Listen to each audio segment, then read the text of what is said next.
Yes, welcome to our daily live show in the run-up to the European parliamentary elections. Our Europe team, Luke Brown and Armin Georgian, both with me here in the studio. Armin, let's start with you. What are you talking about first of all?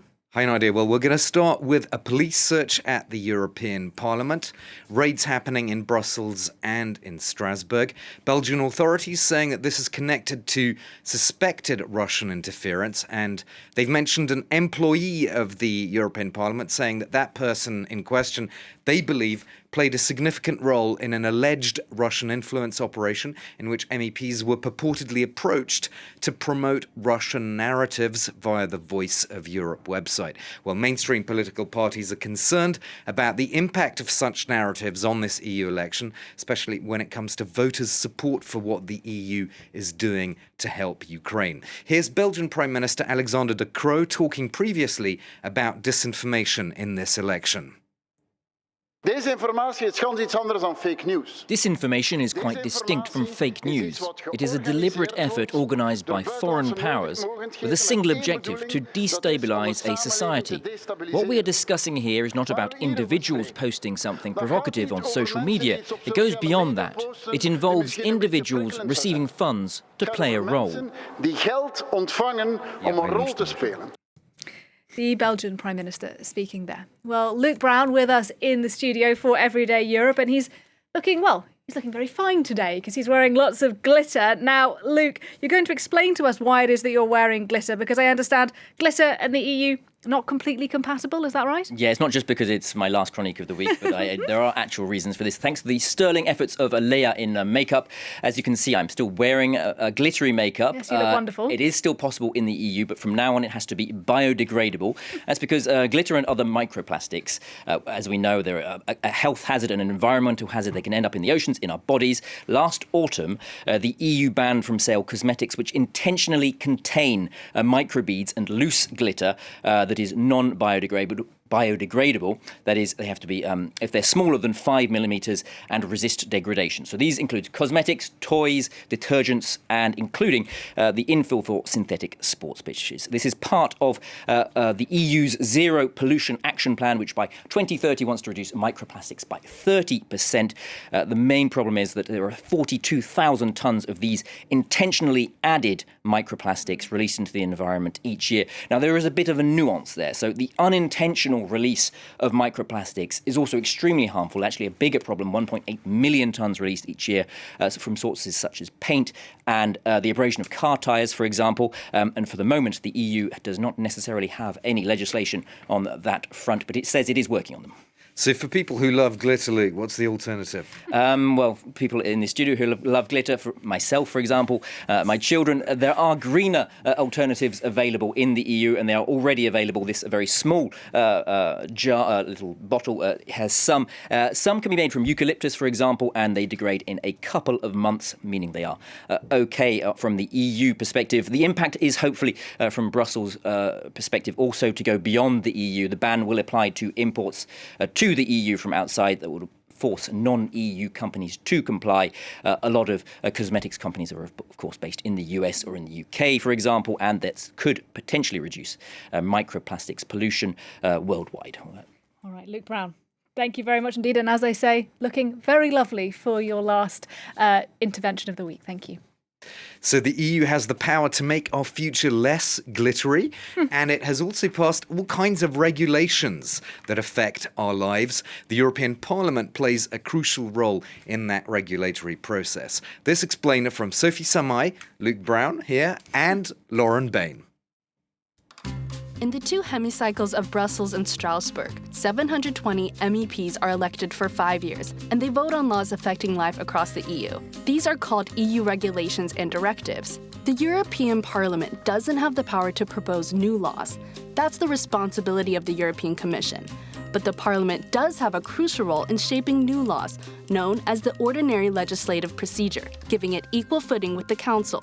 So the Parliament is the co-legislator, along with the Council, on most issues, except fiscal affairs. The European Parliament adopted more than 400 directives during its 2014-2019 mandate. These bills are first voted on in Parliament, then by the Council of EU leaders, and can only be passed if both bodies accept them. If there's no agreement, bills are shuttled back and forth, ultimately facing the formal trilogue meeting. That's a closed-doors meeting where the European Commission mediates until an agreement is found. Another key function for the Parliament is choosing the President of the European Commission. And it also has to approve the 26 other European Commissioners who are the ministers of the European administration. The Parliament questions the candidates, testing their qualifications, and it can even reject their candidature. The Parliament can also force the Commission to resign with a no-confidence vote, requiring a two-thirds majority. The threat of that censure forced the Commission of Jacques Santer, faced with corruption allegations, to resign in 1999. The Parliament has also one other major power. It has oversight authority of the EU budget. And now for our spin around the EU. Today we're going to take you to Italy, where the Prime Minister, Giorgia Meloni, could be a key power broker once the new parliament is elected. Now, Italy has a population of 59 million people. It's to elect 76 MEPs, that of course on the 8th and the 9th of June. Here's our Italy correspondent, Natalia Mendoza. This morning, Giorgia Meloni is not here in person, but her face is everywhere.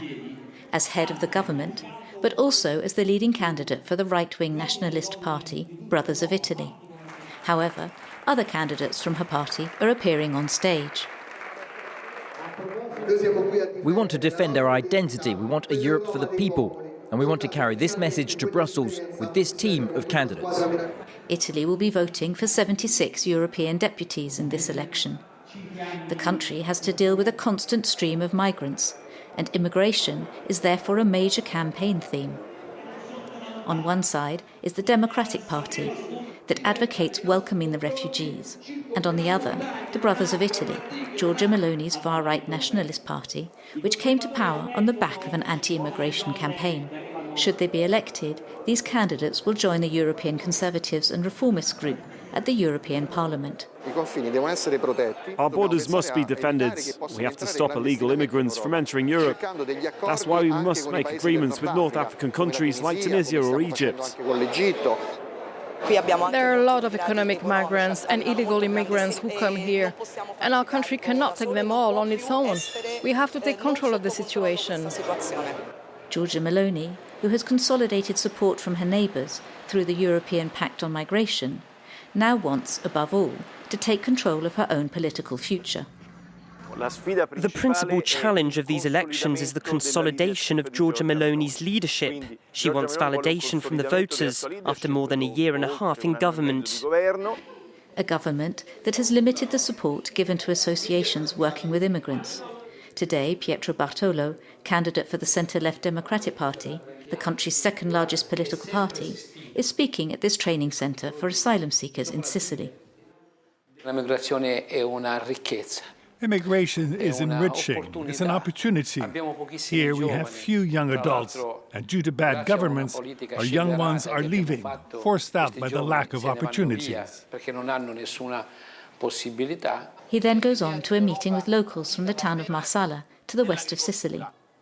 Despite Giorgia Meloni's promises to halt the waves of migrants, 158,000 migrants landed in Italy in 2023.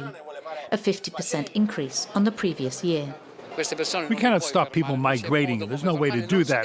What we have to do on our side is to put official immigration channels into place so they don't risk their lives crossing the Mediterranean. We must save them and welcome them.